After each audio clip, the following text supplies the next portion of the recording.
Assalamualaikum warahmatullahi wabarakatuh. Innal hamdalillah nahmaduhu wa nasta'inuhu wa nastaghfiruh wa na'udzu billahi min syururi anfusina wa min sayyiati a'malina may yahdihillahu fala mudhillalah wa may yudlil fala hadiyalah wa asyhadu an la ilaha illallah wahdahu la syarikalah wa asyhadu anna Muhammadan abduhu wa rasuluh. Allahumma shalli ala Muhammad wa ala ali Muhammad amma ba'du. Alhamdulillah, Bapak-bapak, ibu-ibu, ikhwan dan akhwat sekalian yang dirahmati oleh Allah Subhanahu wa taala. Kembali di hari ini di Senin malam, kita kembali diberikan oleh Allah Subhanahu wa taala kesehatan dan kesempatan sehingga kita bisa berkumpul di tempat yang mulia ini dalam rangka tawasau bil haqqi, tawasau bis sabri. Saling menasehati dalam kebenaran dan menasehati dalam kesabaran dalam ketaatan kepada Allah Subhanahu wa taala. Dan kita masih membaca kitab Al-Unsu Billah, masih di bagian yang pertama, yaitu kiat agar kita merasa nyaman tatkala Allah, agar ibadah yang kita lakukan itu terasa nikmat, terasa lezat, karena Nabi SAW menyatakan bahwasanya ibadah keimanan itu memiliki rasa nikmat. Oleh karena itu Nabi SAW sendiri yang memberikan kesan dalam ibadah solat. Kata Nabi SAW, wa ju'ilat qurratu aini fi shalah. Dijadikan ketenangan hatiku itu di dalam solat. Ya, nah, kiat yang pertama yang dilakukan oleh seseorang agar dia nyaman tatkala beribadah kepada Allah Subhanahu wa taala adalah membersihkan hatinya dari berbagai macam penyakit hati. Dan sudah kita bacakan penyakit hati yang lain, yaitu 7 sebelumnya, dan sekarang kita masuk penyakit hati yang ke-8, yaitu hubbus syuhrati. Seseorang dikatakan memiliki penyakit hati tatkala dia suka dengan popularitas atau mengejar popularitas.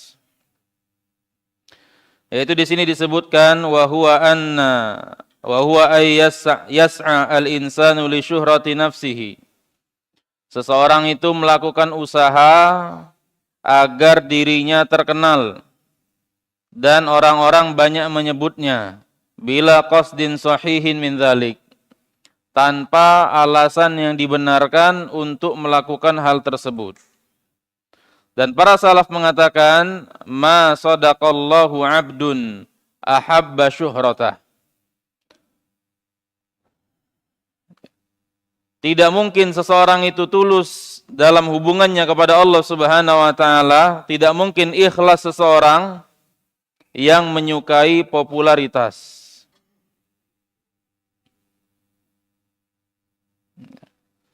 Jadi tidak mungkin seseorang yang dia targetnya adalah populer, targetnya agar dikenal, targetnya adalah agar supaya orang-orang mengetahui kedudukannya, supaya namanya banyak disebut di banyak tempat. Kalau targetnya itu seseorang, maka orang tersebut dalam hubungan dengan Allah Subhanahu wa taala, muamalahnya dengan Allah Subhanahu wa taala tidak mungkin ikhlas. Tidak mungkin dia memiliki hubungan dengan Allah Subhanahu wa taala dengan hubungan yang as-shadiq, hubungan seseorang yang tulus, yang jujur kepada Allah Subhanahu wa taala. Kemudian Imam Az-Zahabi rahimahullahu taala memberikan komentar terhadap ungkapan ma sadaqallahu abdun ahabba syuhrah. Imam Az-Zahabi rahimahullah memberikan komentar terhadap ungkapan ini. Seseorang tidak mungkin ikhlas atau tulus dalam beribadah atau berhubungan dengan Allah Subhanahu wa taala selama dia mencintai popularitas. Maksudnya adalah alamatul mukhlis. Alamatul mukhlis alladzi qad yuhibbu syuhratan. Di antara tanda seseorang yang masih terdapat keikhlasan di hatinya, tapi dia mencintai popularitas. Wala yash'uru biha, tanpa dia rasakan. Karena kadang-kadang itu tidak terasa, Pak. Kita pengen populer itu tidak terasa. Niatnya kadang-kadang pengen posting nasihat, itu memang untuk memperbaiki orang lain. Tapi setelah diposting, kita nunggu nge-like. Ano ini? Siko baru, lah sejam ini. Kita nunggu itu. Ya. Nah kata beliau ada orang yang ikhlas, orang yang mukhlis, tapi dia juga mencintai popularitas. Wala yash'uru biha. Dan dia tidak merasa hal itu. Annahu idza utiba fi dzalika la yajradu wa la yubri'u nafsahu. Tanda orang yang ikhlas tapi dia tidak terasa dia cinta popularitas itu adalah kalau dikritik. Idza utiba, kalau dia dicela. Dalam perbuatannya melakukan usaha yang menimbulkan dia menjadi terkenal. La yajradu, dia tidak mengosongkan diri. Dia tidak ngomong aku tidak nyari populer, aku tidak nyari terkenal, aku tidak nyari populer. Tidak ngomong cak itu dia. Wala yubri'u. Dan dia tidak berlepas diri dari perbuatan itu.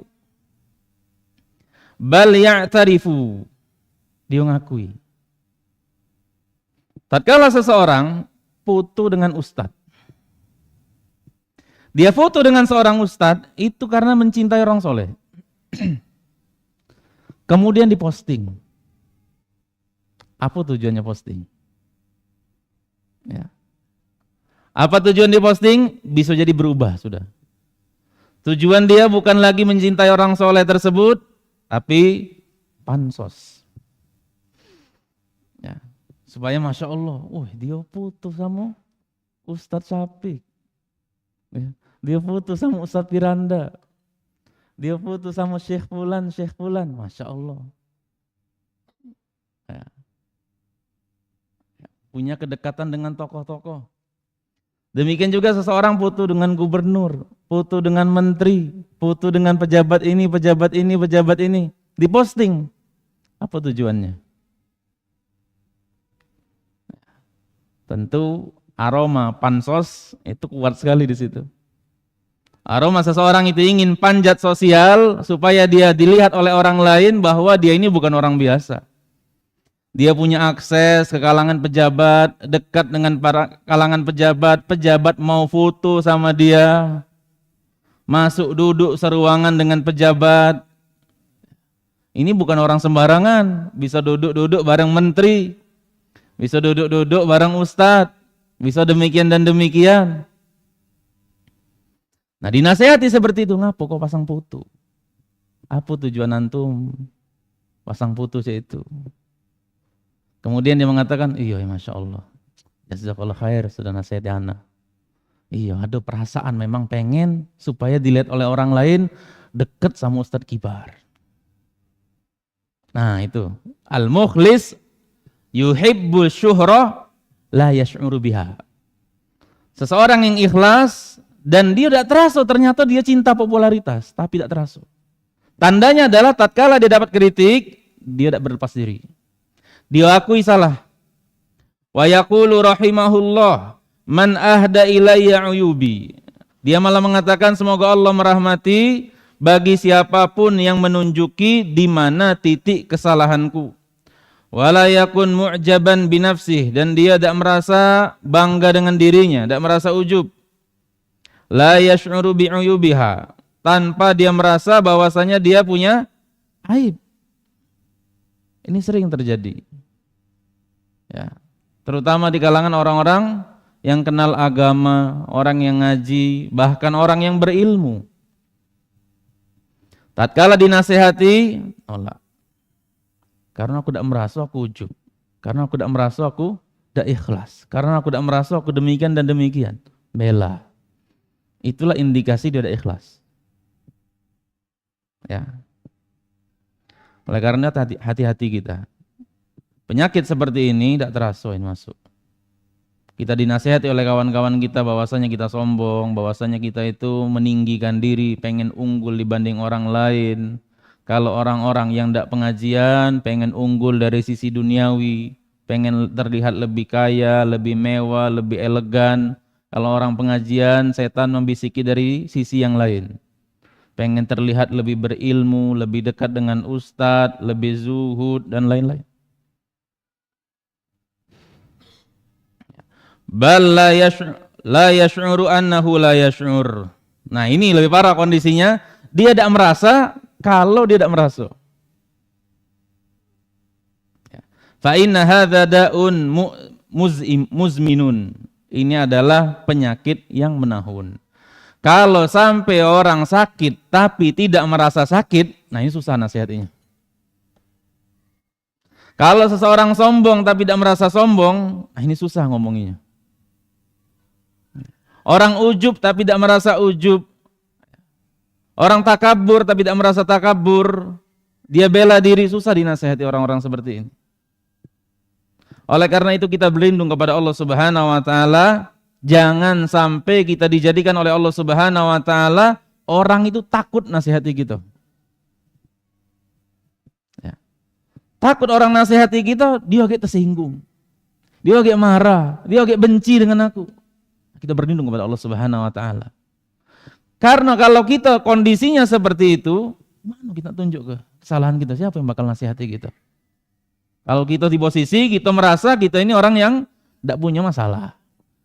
Tiap ada ceramah, tiap ada masalah itu, oh ini si fulan, oh ini si fulan, ini si fulan. Demikian juga tatkala dia menyampaikan sesuatu, ini untuk jamaah, ini tanpa merasa pada diri dia ada itu. Dan itu bahaya. Dan para salaf itu membenci popularitas. Ya, mereka tidak menyukai popularitas. Seperti banyak kisah yang pernah kita bahas dalam kitab Aina Nahnu min Akhlaqis Salaf, di antaranya Ibnul Mubarak. Pernah Ibnul Mubarak itu ngantri minum. Ini sudah kita baca. Kemudian orang-orang juga ngantri bersama beliau untuk minum. Fadana minha liyashraba wa lam ya'rifu an-nasu fazahamuhu wa dafa'uhu.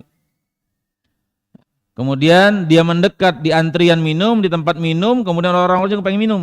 Didesak-desak, didorong-dorong Abdullah bin Mubarak oleh orang-orang juga yang pengen minum. Falamma kharaja qala li, tatkala dia keluar dari antrian tersebut, dari desak-desakan tersebut, beliau mengatakan mal aisyu illa hakadha. Hidup itu ya ini enaknya.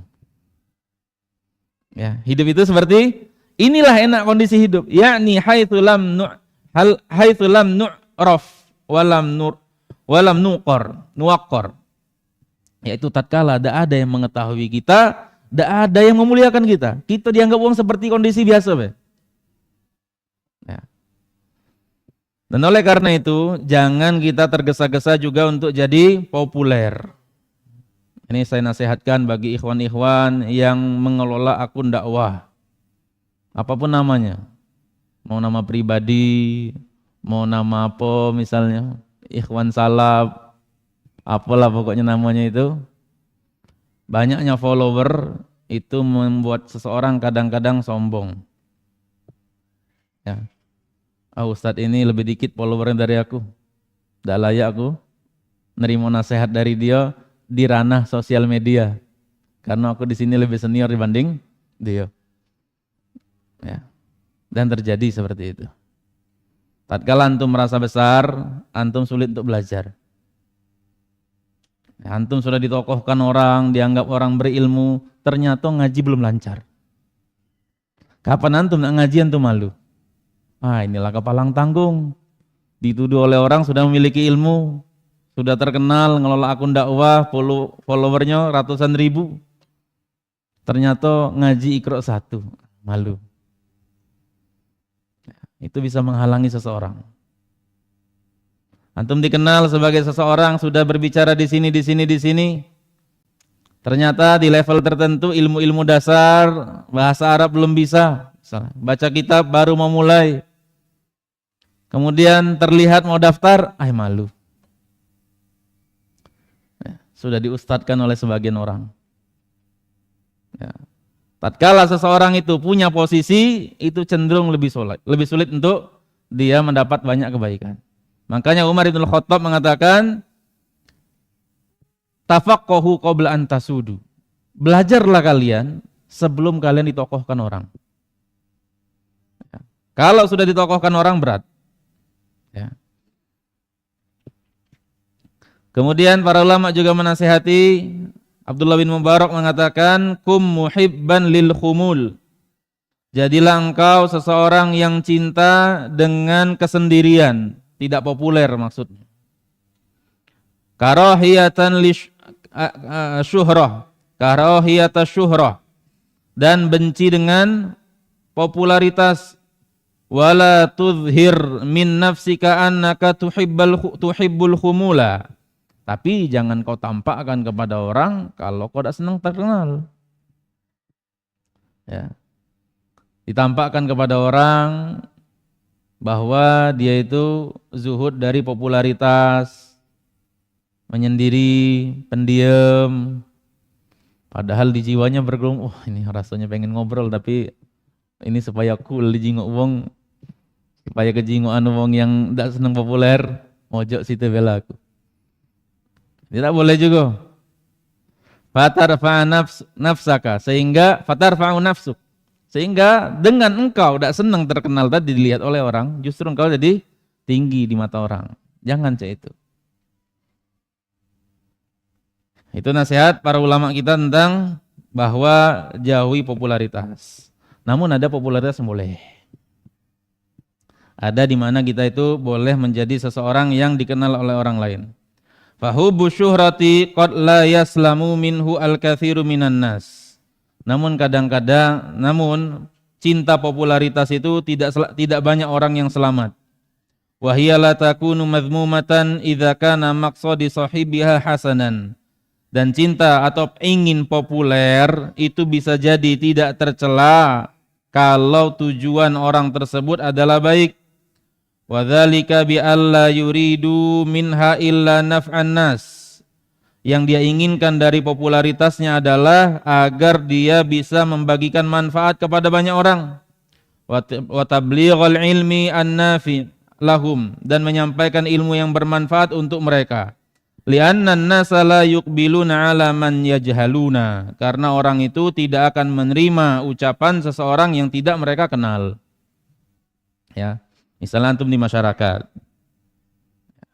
antum kadang-kadang perlu sampaikan, saya lulusan pondok ini, saya dulu sekolah agama di sini, alhamdulillah ini sudah bergoyor baca kitab, misal, tahu ini, nah gitu ujungnya jadi imam antum di masjid kampung, ujung jadi imam, bacanya bagus, masya Allah. Nah sudah bacanya bagus, itu disuruh jadi ceramah, antum dakwakan sunnah, itu ngajarkan orang baik. Tujuannya seperti itu tidak tercela. Ya, tapi kalau tujuannya populer, ya memang pengen populer, ini tercela. Itu adalah satu kesalahan. Dan tujuan seseorang yang terkenal, yang baik, yang ikhlas adalah tadi dia menerima kritik, dan kalau sudah dikritik dia mudah kembali kepada kebenaran. Hatinya itu tidak merasa sempit karena sedikitnya orang-orang yang mengikuti, atau di bahasa sosial media sekarang sedikitnya orang yang menjadi followernya dan dia tidak berbangga diri.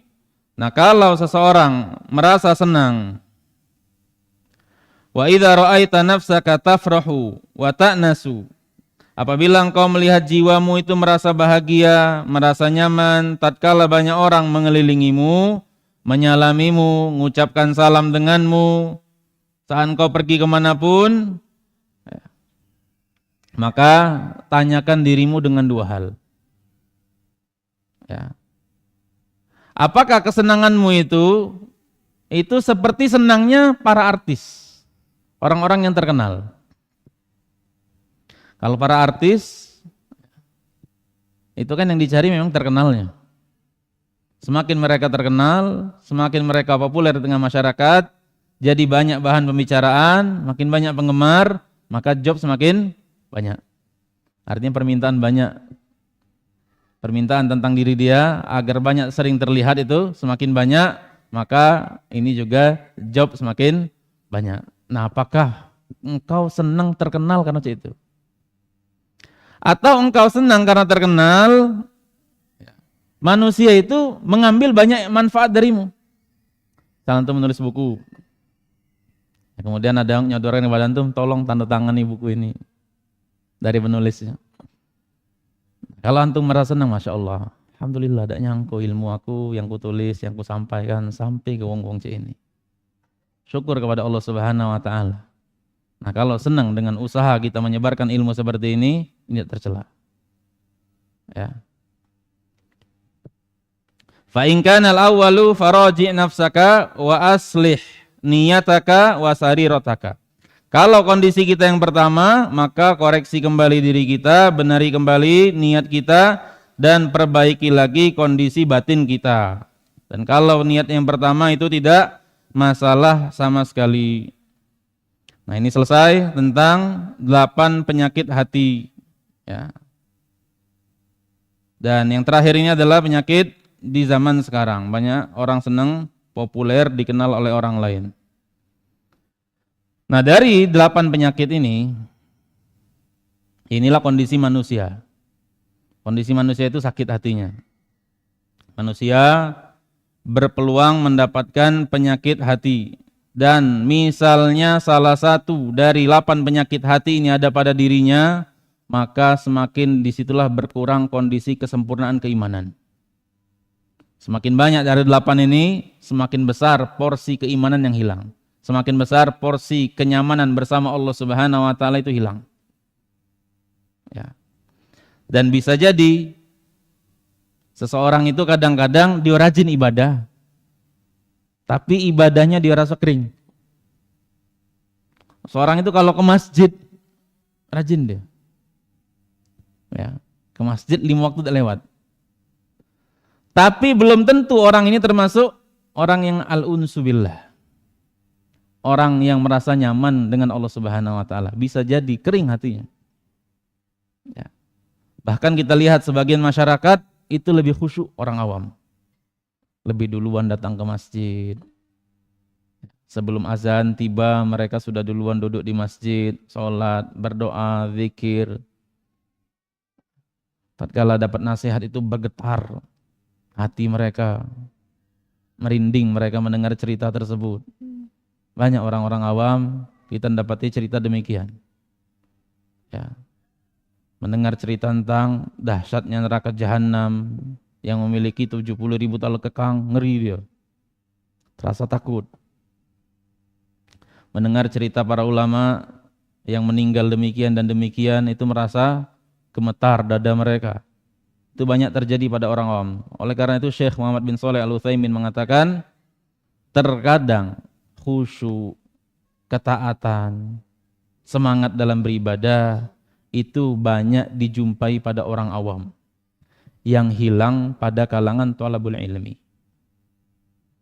Artinya belum tentu tadi seseorang yang rajin ibadah dan tidak tinggal beribadah kepada Allah Subhanahu wa Ta'ala, mereka adalah orang-orang yang nyaman bersama Allah Subhanahu wa Ta'ala. Karena apa? Ada 8 penyakit hati ini dalam dirinya. Dan penyakit hati di dalam diri seseorang ada 2 secara garis besar. Ada penyakit yang karena syahwat, ada penyakit yang karena syubhat. Penyakit yang karena syubhat ini obatnya ilmu. Karena ini kerancuan berpikir. Dan tatkala orang kena penyakit syubhat, ini adalah penyakit bagaikan perangkap yang sulit seseorang untuk keluar dari perangkap tersebut. Seperti misalnya, orang sudah terlanjur kena syubhat bahwa Nabi Isa itu anak Tuhan. Antum yakinkan bolak-balik, masa Allah Subhanahu wa Ta'ala punya anak? Masa Allah demikian dan demikian? Ya. Kalau seandainya Nabi Isa dianggap anak Tuhan gara-gara dia hanya terlahir dari seorang ibu, bagaimana dengan Nabi Adam? Ya. Terus kita katakan demikian, tapi karena syubhat sudah bercokol di kepala dia, tidak semudah itu keluar. Nah, itu syubhat. Ada lagi namanya penyakit syahwat. Dan inilah yang sedang kita bicarakan. Yaitu seseorang menuruti apa saja yang dia inginkan. Namanya syahwat. Dan dua penyakit ini, itu kata para ulama, diterapi dengan 3 cara. Yang pertama, taqwiyatul qulub. Hatinya itu diberikan kekuatan. Makanya nanti pembahasan berikutnya adalah membahas tentang menguatkan hati. Kasusnya sama persis seperti seseorang yang badannya sakit. Ya. Tatkala seseorang yang sakit, maka dokter nanti akan memberikan nasihat kepada pasien tersebut, ini makan vitamin ini, makan obat ini, makan suplemen ini, ya. Istirahat yang cukup, makan yang cukup. Persis seperti itulah hati. Ya. Hati juga butuh suplemen. Apa suplemennya? Ilmu. Ya. Karena ilmu itu ya iman. Seseorang yang menghadiri majelis ilmu itu adalah upaya dia untuk meningkatkan keimanan. Makanya Mu'adz bin Jabal radhiyallahu an mengatakan, halumma nu'minu sa'atan. Ayo kita beriman sebentar. Maksudnya bahas ilmu sebentar. Artinya majelis ilmu, seseorang yang sedang mendekatkan diri kepada Allah Subhanahu wa taala dengan mengkaji ilmu, itu adalah bentuk upaya menguatkan hati. Dan Allah Subhanahu wa taala mendorong dan memotivasi seorang hamba untuk belajar agama. Kalau tidak sempat nih belajar agama, difasilitasi oleh Allah Subhanahu wa taala khutbah Jumat. Perhatian agama kita terhadap kondisi hati manusia itu perlu kuat, jangan lemah. Badan yang lemah, imunnya lemah, mudah kena penyakit. Tapi kalau imunnya kuat, sulit kena penyakit. Nah demikian hati. Kalau hati itu kuat, diisi dengan suplemen berupa ilmu, kuat deh. Ya. Nah kuat tidaknya ilmu ini mengisi hati seseorang tergantung keseriusan. Tergantung tadabbur dia saat di majelis ilmu. Semakin dia serius, semakin dia khusyuk dalam belajar, maka kondisi hatinya pun semakin menjadi kuat. Makanya tatkala dia menghadapi masalah, dia tahu. Kita lihat orang-orang awam. Tatkala musibah menimpa mereka, kadang-kadang musibah itu kita anggap kecil. Tapi Masya Allah, bukan cuma takdirnya, bukan cuma kondisi yang dicela, Allah Subhanahu wa taala dicela oleh mereka. Allah Subhanahu wa taala dicela. Allah tidak adil, Allah zalim, Allah seperti ini. Lihat para sahabat. Kondisi kemiskinan para sahabat seperti apa? Sudah kita bahas kemarin. Seorang sahabat yang kata Nabi SAW disuruh memberikan mahar untuk seorang perempuan yang dia lamar. Kata dia cuma punya sarung. Ya, cuma punya sarung. Kalau seandainya aku berikan sarung ini kepadanya, aku tidak punya sarung lagi. Bayangkan, baju ini cuma sarung cuman. Para sahabat mengalami makan, itu makan daun. Ya, para sahabat itu mengalami masa-masa di mana mereka makan daun. Sampai mereka BAB cak tai kambing. Karena makanannya sama cak makanan kambing. Mengalami kondisi seperti itu sampai. Ya. Sebagian para sahabat tatkala menggali Khandaq 2 hari tidak makan. Gali Khandaq 2 hari tidak makan. Nguli 2 hari tidak makan. Apa perasaan kita? 2 hari tidak makan, nguli. Ya, sedang ada proyek besar, gali Khandaq. Abu Hurairah radhiyallahu anhu, sahabat-sahabat ashabus sufa. Ya, seperti saya pernah bahas di sini, bahwasanya Abu Hurairah menceritakan dia pernah pingsan. Ya, tatkala Abu Hurairah jadi gubernur kan pernah. Dia buang ingus di sapu tangan. Sapu tangan kain biasa. Cuman Abu Hurairah kaget. Sekarang Abu Hurairah sudah sampai titik ini. Bisa buang ingus di sapu tangan. Wa inni la ra'aitu nafsi. Aku ingat dulu. Inilah akhiru baina mimbar wa baina hijri Aisyah. Dulu aku pernah tersungkur antara mimbar Rasulullah SAW dengan rumah Aisyah. Ya. Yaro anni majnun. Orang-orang nyangka aku gila. Aku ayannya kumat. Sehingga orang-orang nginjek leher aku. Ma bi min junun, ma bi illaju. Aku padahal tidak kumat ayan aku, dan aku bukan seorang yang gila. Aku saat itu sedang kelaparan. Ya. Namun dalam kondisi kemiskinan yang sampai seperti ini, para sahabat sama sekali tidak pernah mencela takdir Allah Subhanahu wa taala. Ya Allah, itu Kisra, mewah hidupnya. Ya Allah, itu Heraklius, hidupnya seperti itu. Orang-orang kafir engkau muliakan menguasai dunia, kami miskin seperti ini, ditindas. Tidak pernah mereka mencela takdir Allah Subhanahu wa taala. Kenapa? Punya ilmu. Hatinya kuat. Oleh karena tatkala kita melihat godaan wanita, kenapa kita bisa mampu nundukkan pandangan? Karena hati kita kuat.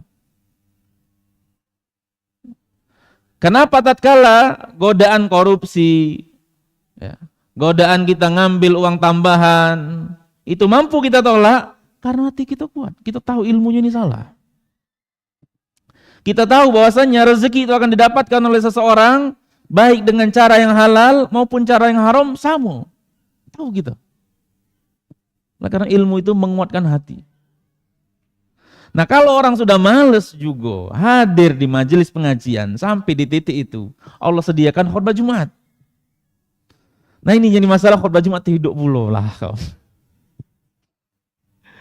Ya.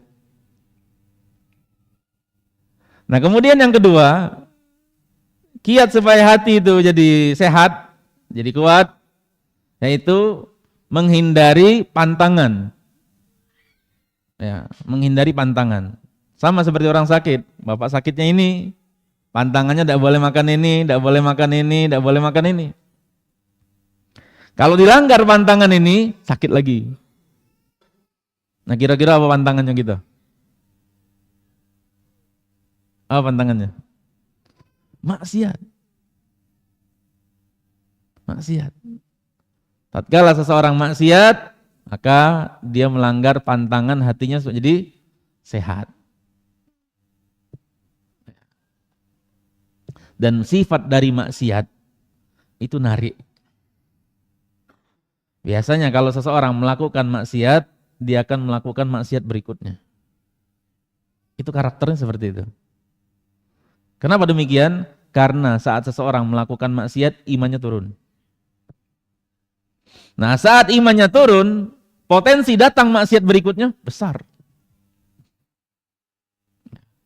Makanya ketaatan itu melahirkan ketaatan berikutnya. Kenapa? Karena saat kita melakukan ketaatan, iman kita naik. Kita pengen melakukan ketaatan berikutnya. Kemudian kiat yang ketiga adalah seseorang membasmi atau menghancurkan titik yang menjadi sumber penyakit. Sel mano yang jadi penyakit, minum obat ini. Ya. Kalau bahasa kita apa? Tobat.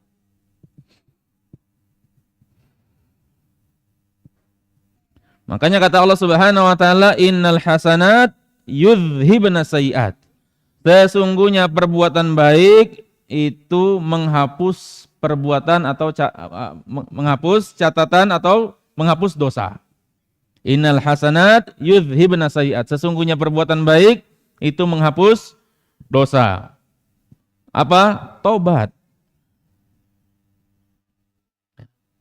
Ayat ini turun berkaitan dengan seseorang laki-laki dari kalangan sahabat Nabi SAW dan tidak disebut namanya. Dan ini diantara adab seorang rawi. Tatkala ada orang melakukan maksiat, biasanya kadang-kadang namanya tidak disebut, tapi kadang sebagian disebut. Sahabat ini, Allah alam sahabat Siqor atau seperti apa? Apa ya, jarang ketemu Nabi SAW. Dia jalan, kemudian mungkin ketemu pacarnya atau lain sebagainya, disiumnya wanita tadi. Tanpa zina ya, tanpa zina kemaluan. Pokoknya dia bercumbu dengan perempuan tadi. Kemudian dia nyesel menemui Nabi SAW. Ya. Saat dia menemui Nabi SAW, dia lapor, wahai Rasulullah, saya sudah tadi melakukan seperti ini dan seperti ini kepada seorang wanita. Kata Umar bin Khattab, ya, Allah Subhanahu wa taala sudah menutupi aibmu. Seandainya kau sendiri tutupi aibmu sendiri. Cuma Nabi diem be. Nabi tidak komentari. Kemudian Nabi SAW sholat asar kalau salah. Nabi SAW sholat asar. Kemudian setelah sholat asar, Nabi SAW bertanya, mana tadi pemuda yang menanyakan tentang maksiatnya. Ya, kata Nabi SAW, sesungguhnya Allah Subhanahu wa taala baru saja menyampaikan kepadaku sebuah ayat di akhir surat Hud itu. Pokoknya ujungnya innal hasanat yudhibna sayyi'at. Tarafa minal lail wa zulafam minal tarafin nahar wa aqimis shalah tarafin nahar wa zulafam minal lail. Ya. Kerjakanlah salat di dua waktu siang dan di waktu malam. Ya. Innal hasanat yudhibna sayyi'at. Sesungguhnya perbuatan baik itu menghapuskan dosa-dosa. Kata Nabi SAW, pergilah sesungguhnya Allah Subhanahu wa taala telah memaafkanmu. Kemudian dia mengatakan, alihadza khossah aw linnasi kafah. Wahai Rasulullah, ayat ini untuk saya saja atau untuk semua orang? Balinnasi kafah. Untuk semua orang semuanya berlaku. Ini artinya taubat itu menghapus dosa, dosa apapun. Nah, amal ketaatan yang namanya taubat itu beda dengan amal ketaatan yang lain. Amal ketaatan yang lain ulama kita menyepakati, ulama Ahlussunnah wal Jamaah menyepakati bahwasanya amalan-amalan seperti sholat, puasa, itu yang disebutkan oleh Nabi SAW bahwasanya menghapuskan dosa-dosa di antaranya yaitu dosa kecil, kecuali tobat. Ya. Tobat itu saja sudah ada pahala, kemudian tobat itu menghapus dosa. Ya. Oleh karena itu 3 kiat ini hendaknya dilakukan oleh seseorang yang dia memiliki diantaranya 8 penyakit ini. Dan 8 penyakit ini dijelaskan oleh penulis di halaman 33, paragraf terakhir. Wa jima'u hadhil amrad fi maradin wahid. Titik inti dari semua penyakit yang 8 ini adalah satu penyakit. Wa huwa ittiba'ul hawa, yaitu mengikuti hawa nafsu. Wa jima'u salahil qalbi fi mukhalafatil hawa. Dan inti obat dari semua penyakit yang 8 ini adalah menyelisihi hawa nafsu. Itharon limardati Rabbi Subhanahu wa ta'ala, itu lebih mengutamakan mendapat ridho Allah Subhanahu wa ta'ala. Dan itu butuh hati yang kuat. Dan butuh hati yang kuat, Al-Imam Ibnul Jauzi mengatakan di antara kiat supaya hati itu kuat, kita latih nolak. Ada maksiat seperti ini, nah kita latih, kita tolak itu. Semakin kita latih diri kita untuk nolak maksiat ini, itu makin kuat hati kita. Sehingga datang musibah yang lebih besar, kemaksiatan, godaan yang lebih besar, godaan yang lebih kuat, hati kita mampu untuk nolaknya. Ya. Nabi Yusuf didatangkan oleh Allah Subhanahu wa taala godaan berupa wanita cantik, berkuasa, sendirian, tidak ada yang lihat. Tidak cuma tidak ada yang lihat, Nabi Yusuf tidak dikenal di situ. Godaan yang sangat besar. Kapan datang godaan ini? Tatkala hati itu sudah menghadapi musibah-musibah yang lain dan beliau sabar. Sudah kuat hatinya. Bang Sokito dapat godaan seperti ini, hati belum kuat, wah, tenggelam gitu. Ya. Oleh karena itu, jadi setiap musibah, setiap ujian yang diberikan oleh Allah Subhanahu wa taala itu sesuai dengan kemampuan kita. Namanya sesuai dengan kemampuan kita bukan berarti tidak sulit. Antum punya kemampuan ngangkat barbel 10 kilo. Mampu antum. Sulit tak? Sulit. Namanya mampu itu belum tentu mudah. Ya, kalau 1 kilo mudah. 10 kilo masih mampu. 10 kilo angkat mudah. Bisa, mampu. Cuman sulit. Ini yang dimaksud la yukallifullahu nafsan illa wus'aha. Allah Subhanahu wa taala tidak membebani seseorang itu kecuali sesuai maksimal kemampuan. Namanya maksimal kemampuan bukan berarti itu mudah. Ya. Dan kita mohon kepada Allah Subhanahu wa taala agar Allah Subhanahu wa taala menunjuki kita jalan yang lurus dan menunjuki kita ketaatan kepadanya setelah kita ditunjuki untuk mengetahui mana yang salah dan mana yang benar. Dan insya Allah nanti di terakhir sebelum ba'da Isya kita akan bahas tentang tipu daya setan. Sallallahu ala nabiyina Muhammadin wa ala alihi wasallam.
Istaqimu wa'tadilu. Terus dirapatkan shaf.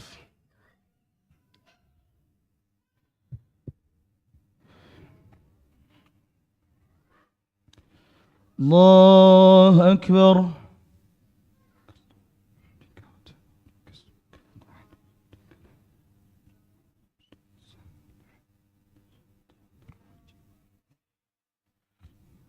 Bismillahirrahmanirrahim.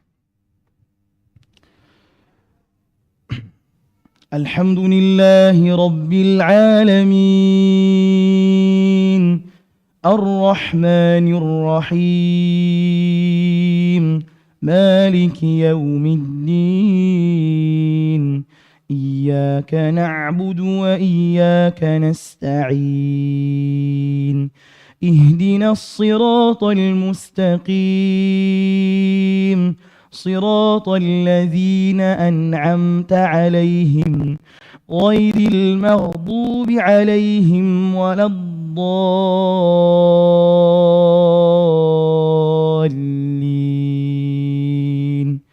آمين. بسم الله الرحمن الرحيم. تبت يدا أبي لهب وتب ما أغنى عنه ماله وما كسب سيصلى نارا ذات لهب وامرأته حمالة الحطب في جيدها حبل من مسد. الله أكبر.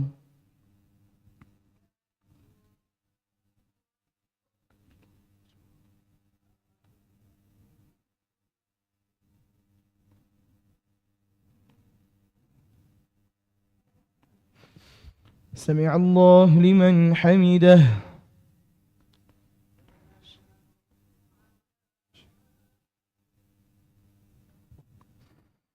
الله أكبر.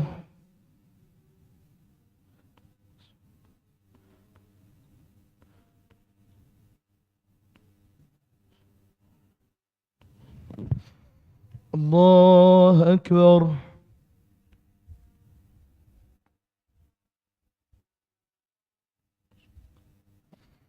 الله أكبر.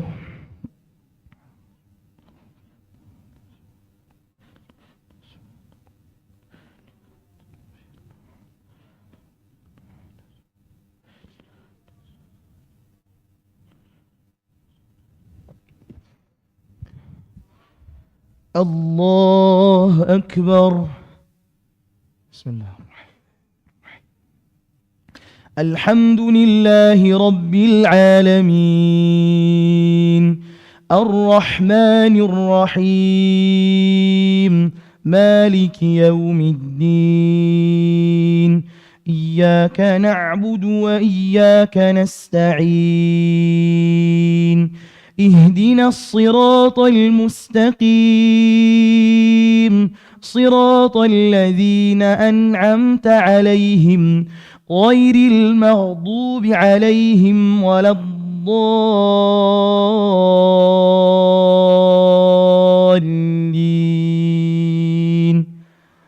آمين.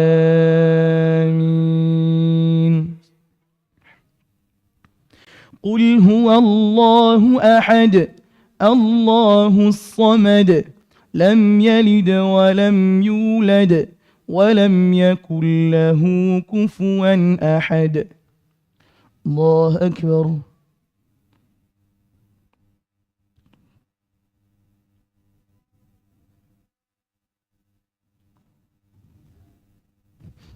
سمع الله لمن حمده.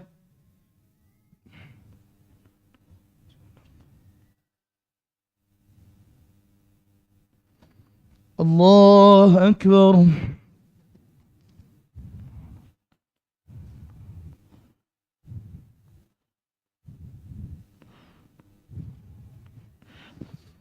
الله أكبر.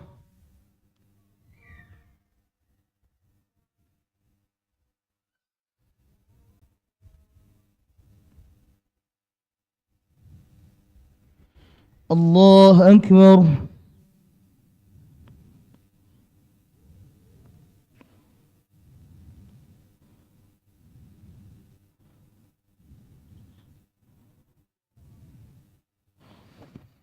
الله أكبر.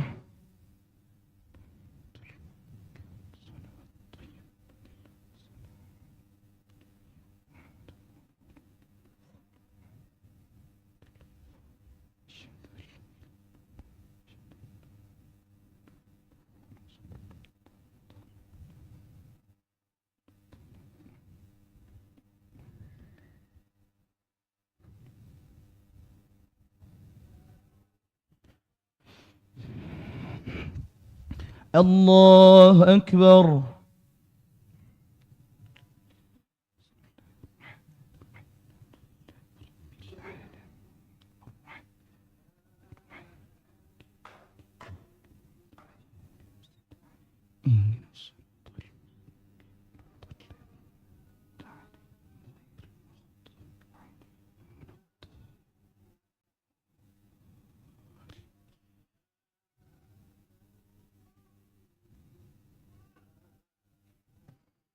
الله أكبر.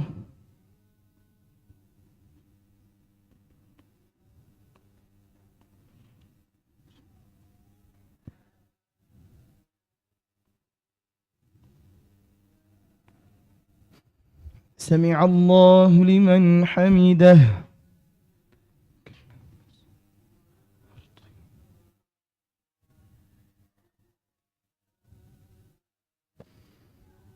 الله أكبر.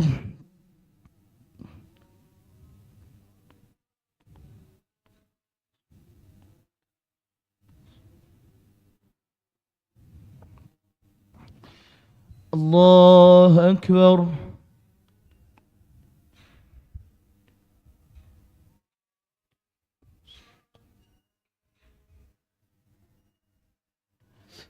الله أكبر.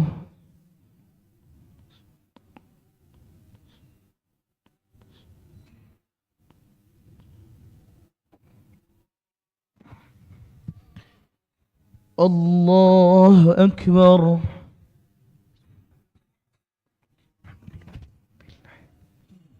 الرحمن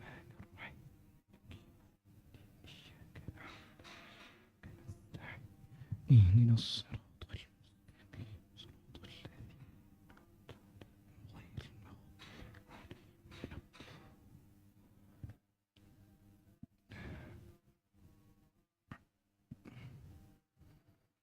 الله أكبر.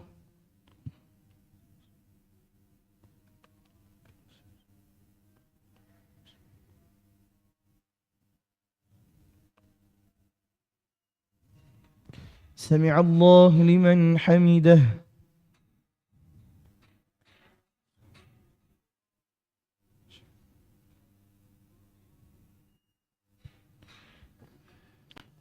الله أكبر.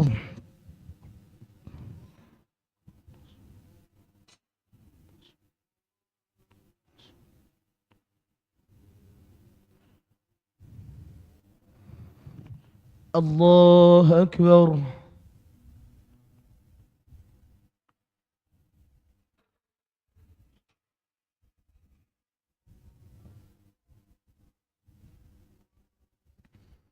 الله أكبر.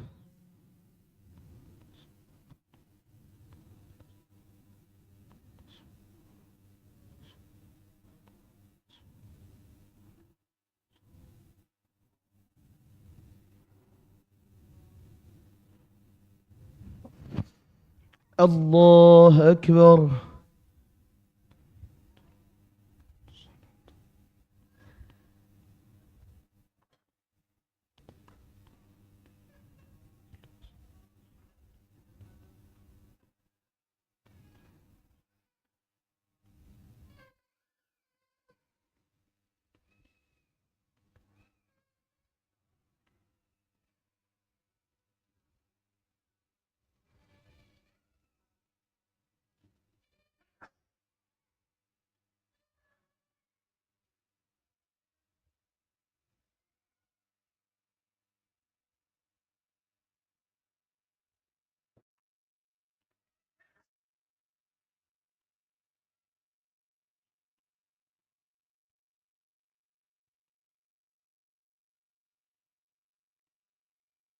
السلام عليكم ورحمة الله.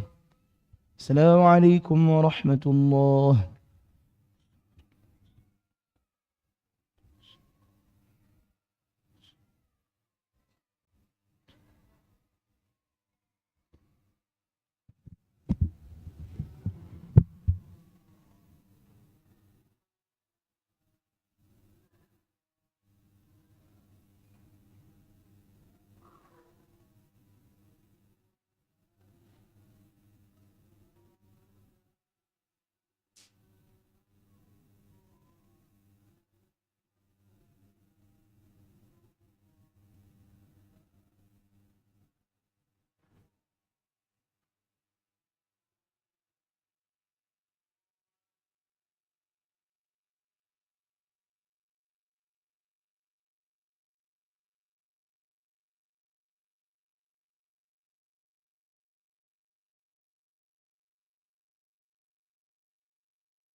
Alhamdulillahirabbil alamin. Wassalatu wassalamu ala Rasulillah wa ala alihi wa ashabihi ajma'in. Asyhadu an la ilaha illallah wahdahu la syarikalah wa asyhadu anna Muhammadan abduhu wa rasuluh. Allahumma shalli ala Muhammad wa ala ali Muhammad amma ba'du. Ya, kita lanjutkan sedikit membaca kitab Al-Unsu Billah, menyelesaikan pembahasan tentang penyakit-penyakit hati, yaitu selamatnya hati dari segala macam bentuk penyakitnya. Di halaman 34 di paragraf nomor 2 terakhir. Wa'lam anna syaitana alladhi aqsama ay yughwiyaka yashummu qalbaka. Ketahuilah bahwasanya setan yang telah bersumpah untuk menyimpangkanmu. Ayyughwiyaka, kemarin sudah kita bahas makna ghawaya, yaitu setan ingin menyimpangkan perbuatan kita setelah kita mengetahui ilmu mana salah dan mana yang benar, mana tauhid dan mana syirik, mana halal dan mana haram. Seorang yang korupsi tahu semua korupsi itu haram tanpa terkecuali, ya, tahu semua. Cuman setan ghawaya, ya, menyimpangkan mereka dari sisi perbuatan, dan itu janji setan. La ughwiyannahum ajma'in. Akan aku simpangkan mereka dari sisi perbuatan mereka. Tahu teorinya ini salah, tapi tidak mengamalkannya. Ya, tahu yang benar itu seperti ini, tapi mereka simpangkan. Nah, itu janji setan, sumpah setan kepada Allah Subhanahu wa taala. Ya syummu qalbaka. Setan itu dia tuh mengendus hati kita. Wa yatafaqada himmataka, dan dia mencari-cari kita ini hasrat yang kuat dari sisi mana. Fa in ra'a minka al-istihana wad-du'fa wa ghalbatal hawa. Seandainya setan melihat engkau adalah seorang yang lemah, seorang yang tidak memiliki tekad yang kuat dan mudah ditundukkan oleh hawa nafsu, syanna 'alaika harbad darusa fil waswas wal ighwa wa tasallud wa tamanni, maka setan akan mengobarkan atau menyerang kita dengan peperangan yang hebat dari sisi memberikan waswas, al-ighwa kesesatan, tasallud penindasan, wa tamanni angan-angan. Wa in ra'aka haziman wara'an qawiyan nafsi. Tapi kalau setan melihat ini kuat, orang ini punya tekad yang kuat, keinginan yang kuat, orang yang wara', hati-hati dia ini, tidak mudah terjatuh pada sesuatu yang haram, syubhat dijauhi oleh dia, wara'. Mutaghalliban ala hawak, dia mampu menundukkan hawa nafsu. Da'ufat waswasatuhu, maka waswasnya akan melemah. Cahaya serangan mereka, api serangan mereka akan redup. Wa qana'a minka bi adna hadzi yusibuhu minka, maka setan sudah merasa puas dengan sedikit saja gangguan yang diberikannya kepadamu. Apa itu? Walau bitahfif min saulatika fil ilmi, dikuranginya semangat untuk belajar. Ini kalau langsung digoda maksiat berat wong ini. Hawa nafsu tunduk ke nyawa. Diajak langsung korupsi, diajak goda wanita, berat orang seperti ini. Maka orang-orang seperti ini, metode setan adalah jangan ngaji dulu. Dilemahkan semangat menuntut ilmu dulu. Ya, dilemahkan semangat ibadah, dilemahkan semangat untuk memberi manfaat kepada manusia, dilemahkan semangat untuk berkhidmat kepada agama. Dia semangat untuk berdakwahnya kurang, semangat untuk ta'awun dalam dakwah kurang, dikurangi dulu oleh setan, tidak langsung. Dan Allah Subhanahu wa taala telah mengabarkan kepada kita bahwasanya setan telah bersumpah akan menyesatkan kita dan akan memberikan angan-angan kepada kita. Kata setan, wala udillannahum. Nah, di ayat ini dolalah, aku akan menyesatkan mereka. Tadi di ayat sebelumnya setan akan menyesatkan perbuatan. Di sini menyesatkan secara ilmu. Salah sudah pemahamannya, sesat secara pemahaman. Wala umanniyannahum, dan akan aku berikan angan-angan kepada mereka. Ai la asrifannahum an tariqil huda, akan aku palingkan mereka dari jalan hidayah. Wala umanniyannahum al muhal alladzi la hasila lahu, dan akan aku berikan harapkan kepada mereka tentang sesuatu yang mustahil. Ya. Wa hadza la yanhasiru ila wahidin minal umniyati, dan angan-angan yang diberikan oleh setan tidak hanya terbatas pada satu angan-angan. Lianna kulla wahidin fi nafsihi innama yumannihi biqadri raghbatihi wa qara'ini halihi. Karena setiap orang itu punya angan-angan tergantung hasrat dan keinginan yang mereka miliki serta indikator-indikator yang mendukung tentang kondisi mereka masing-masing. Fasyaitanu yumanni wa yudillu. Setan itu memberikan angan-angan dan menyesatkan setiap kita sesuai dengan hasrat keinginan kita dari sisi kejelekan yang mana dan kecenderungan yang mana kita itu dari hawa nafsu. Wa hasaba qara'inil umur allati tadullu ala haqiqati imanihi, dari sisi mana yang bisa mengurangi kondisi keimanannya, itu yang diarahkan oleh setan. Jadi manusia itu ada yang tergoda dengan wanita, ada yang tergoda dengan harta, ada yang tergoda dengan popularitas, ada yang tergoda dengan takut. Takut dikucilkan masyarakat, takut tidak ditegur orang, takut tidak diterima oleh komunitas. Nah, orang ini modelnya yang mana ini? Nah, kalau seseorang itu ini titik lemahnya masalah wanita, sudah digoda dari sisi wanita. Ya, digoda untuk sosial media misalnya. Karena sosial media itu banyak wanita tersebar. Kemudian dari sisi harta, nanti dipertemukan dengan teman-teman, ya ini digoda supaya ketemu teman-teman yang model seperti ini. Dan digoda teman-teman yang seperti ini dijadikan teman-teman dekat. Terus dicari orang ini sisi lemahnya yang mana. Ini diuji semua oleh setan. Gagal di sini, gagal di sini, gagal di sini. Oh, berhasil di sini. Berarti ini titik lemah dia. Nah, ini dicatat ini. Dicatat oleh setan, jadi titik lemah kita sehingga dia kenal siapa kita. Oleh karena itu Abu Darda radhiyallahu anhu mengatakan, inna min fiqhil abdi ay ya'lama ma zada min imanihi wa ma naqasa minhu. Sesungguhnya di antara bentuk pemahaman yang baik yang dimiliki oleh seorang hamba, dia tahu apa saja yang membuat imannya bertambah dan apa saja yang membuat imannya turun. Wa inna min fiqhil abdi ay ya'lama amusdadu huwa muntaqisun. Dan di antara bentuk fikih, bentuk pemahaman yang baik yang dimiliki oleh seorang hamba, dia tahu kondisi dirinya. Ini sedang naik imannya apa sedang turun? Sedang rajin beribadah apa sedang kurang?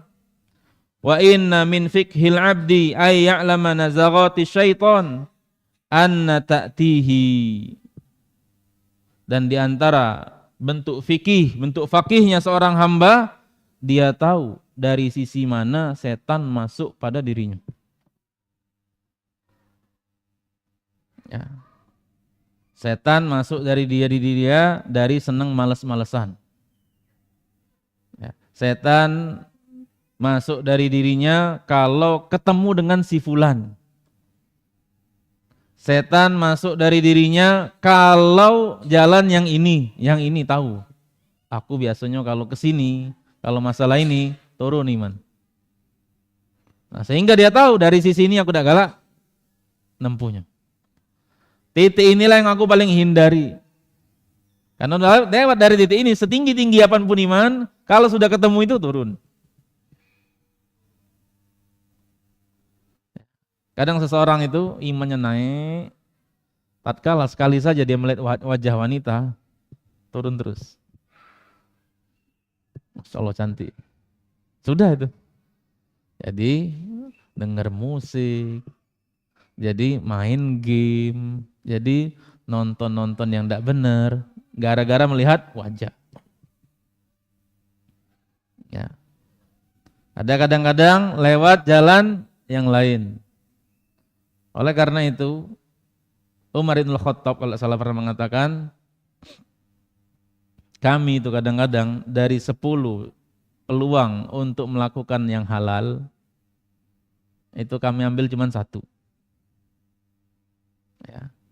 Karena kalau digawe ke salah satu yang lain ini, itu akan menjatuhkan kepada perbuatan maksiat yang lain. Ya. Misalnya kita dihadapkan pada 10 peluang proyek yang mubah. Dari 10 ini, itu para sahabat kadang-kadang nolak semuanya. Dan mubah kalau ini. Karena dari titik yang mubah ini, kadang-kadang setan buka pintu yang haram. Sehingga para sahabat tolak. Itu diantara fikihnya para sahabat. Karena setan juga tahu sudah.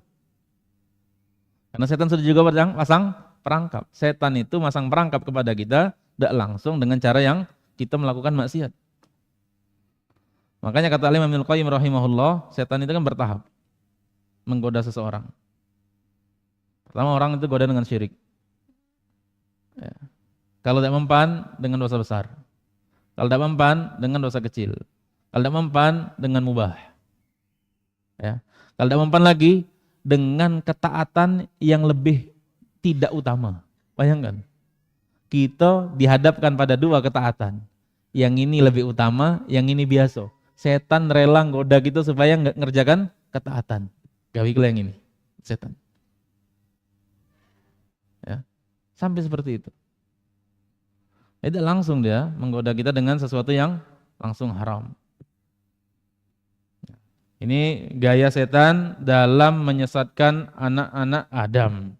Oleh karena itu dikatakan wala udillannahum wala umanniyannahum, akan kami sesatkan mereka secara pemikiran dengan syubhat dan akan kami berikan angan-angan kepada mereka.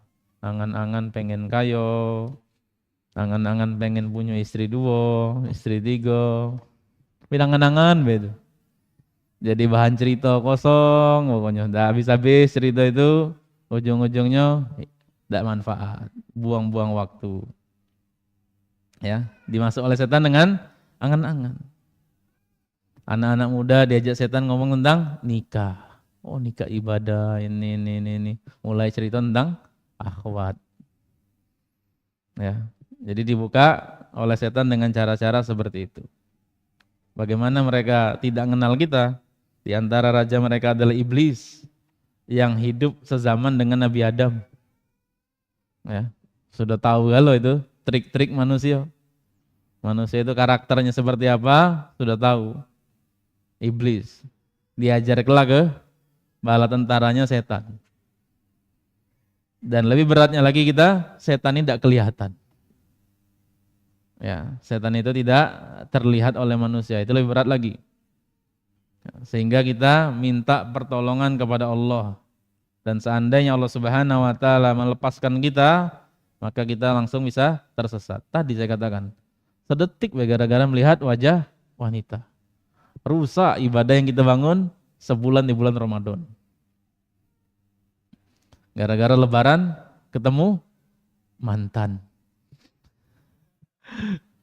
Rusak istiqomah sebulan itu rusak. Ya. Gara-gara sebulan, gara-gara lebaran ketemu sepupu salaman misalnya, rusak. Sedetik aja. Ya. Setan menyesatkan kita dari titik yang kita lemah. Dan kita ditakut-takuti, kaget kau tidak terima uang. Kaget kau dikucil ke uang. Kaget uang benci sama kau.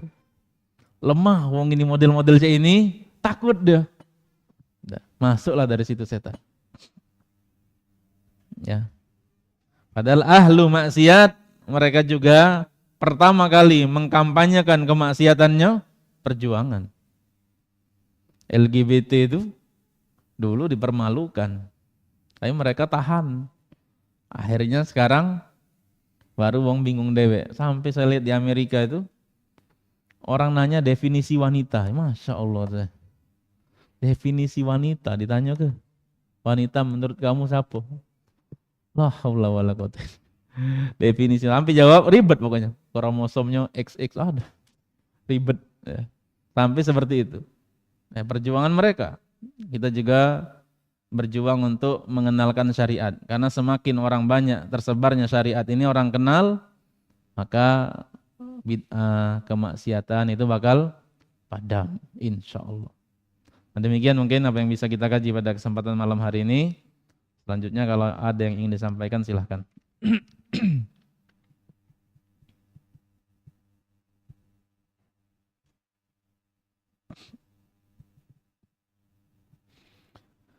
Setiap kali kita menghindari kondisi yang menimbulkan penyakit hati, misal riya, ujub dan lainnya, kadang muncul dalam bentuk dan kondisi yang lain lagi.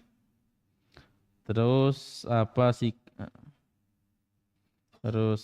sikap dengan terus berdoa, minta Allah yang menolong agar Allah jadikan amalan ana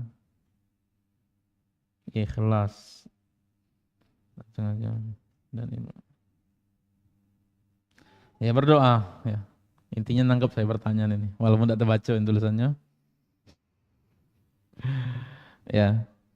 Yang jelas kita pertama berdoa. Makanya di antara doa itu Allahumma aslih sya'ni kullahu wala takilni ila nafsi tarfata ain. Ya Allah, perbaikilah kondisi diriku semuanya. Kondisi hatiku, kondisi imanku, kondisi ekonomiku, kondisi semuanya. Ya. Dan jangan engkau biarkan aku bersandar pada diriku sendiri, mengandalkan diri sendiri walaupun sekejap mata. Itu pentingnya doa zikir pagi dan petang. Allahumma inni as'alukal afiyata fid dunya wal akhirati. Ya Allah, aku minta al-afiyah, keselamatan dunia akhirat. Dan tidak ada lagi yang lebih besar kecuali keselamatan dunia akhirat. Tidak ada lagi permintaan lebih besar dari itu. Ya. Sehingga doa atau zikir pagi dan petang itu sangat penting. Dan bahkan zikir pagi dan petang itu diantara ciri khas orang-orang ngaji. Ya. Biasanya orang-orang ngaji itu identik, mereka kenal zikir pagi dan petang dan mengamalkan hal tersebut. Seseorang disebut wadzakirina wadzakirat, seorang yang banyak mengingat Allah, itu adalah orang yang tatkala habis sholat zikir. Ya. Kemudian menjaga zikir pagi dan petang. Nah, itu seorang dikatakan seseorang yang banyak berzikir kepada Allah. Dan zikir yang sunat beberapa. Intinya itu dia jaga. Intinya dia jaga zikir setelah sholat, zikir pagi dan petang. Kemudian banyak berdoa kepada Allah. Nabi SAW saja banyak berdoa kepada Allah Subhanahu wa taala, ya muqallibal qulub, tsabbit qalbi ala dinik. Wahai zat yang membolak-balikkan hati, tetapkanlah hatiku di atas agamamu. Itu banyak dibaca oleh Nabi SAW, apalagi kita. Dan Nabi SAW mengatakan istaqimu walan tuhsu. Istiqomahlah kalian, tidak usah ngitung-ngitung. Tidak usah ngitung-ngitung, aku sudah ini. Istiqomah pokoknya, gawe ke terus. Tidak usah ngitung-ngitung. Itu yang kita upayakan.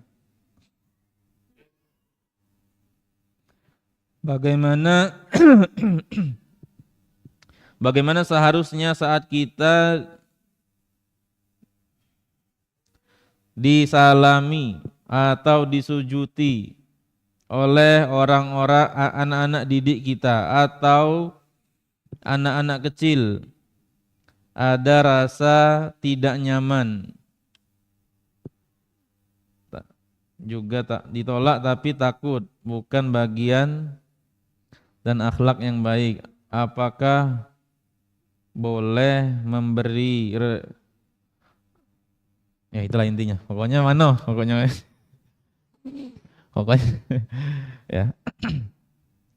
Salaman itu tidak apa-apa. Anak-anak kecil nyium tangan tidak apa-apa. Ya, boleh. Bahkan diantara kebiasaan salaf juga mencium tangan orang-orang soleh, orang-orang baik, guru, dan itu diantara adab. Sehingga tidak apa-apa anak-anak kita ajari, misalnya ustazahnya, ustadznya, orang soleh, cium tangan nak, wong tua, salim, boleh. Tidak terlarang sama sekali. Lalu bagaimana dengan membungkuk? Kan membungkuk itu tujuannya bukan membungkuk hormat. Bungkuk itu untuk meraih tangan. Insya Allah tidak apa-apa. Dan sebagaimana kata Syekh Shalih Al Fauzan, saya pernah dengar, membungkuk itu tujuannya untuk nyium tangannya, bukan untuk memberikan penghormatan dengan cara membungkuk. Oleh karena itu kadang-kadang di antara salah paham sekolah atau tempat pengajian yang menyatakan anak-anak itu tidak ada cium tangan. Itu adab. Ya, adab. Mencium tangan orang tua, orang yang lebih tua, orang yang soleh itu adab. Sudah pernah kita bahas juga. Ya. Di kitab Aina Nahnu min Akhlaqis Salaf itu. Bahwa mencium tangan tidak masalah. Jadi kita ajarkan anak-anak kita. Ya, di TPA, di sekolah-sekolah diajarkan. Bahkan di rumah diajarkan. Cium tangan bapak. Yang cium salaman dengan bapak main. Apa dia ini? Model ini salaman. Ketemu kakeknya di salaman model aja ini. Sekolah di mana kau? Tidak berhentilah kau sekolah situ. Salam, suruh cium tangan. Ya. Tidak apa insya Allah. Termasuk adab yang tidak bertentangan dengan syariat. Ini salah kadang sebagian orang dianggap mencium tangan itu melakukan gerakan membungkuk, tidak. Dan membungkuk di situ bukan karena memberikan penghormatan, tapi membungkuk di situ tujuannya adalah untuk meraih tangan.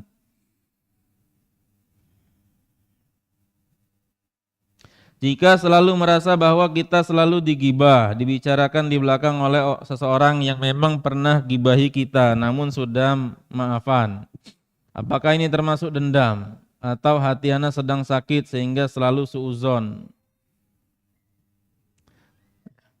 Tolong nasihatnya. Ya kalau kita selalu merasa, kata Nabi SAW, seseorang itu dinilai dengan zohirnya. Al-Imam An-Nawawi rahimahullah di kitab Riyadhus Shalihin membuat satu bab khusus tentang seseorang itu dinilai dari zohirnya. Ya.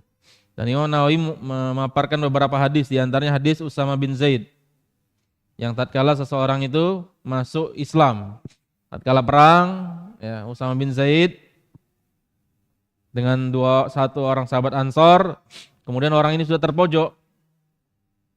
Ya, ada orang terpojok.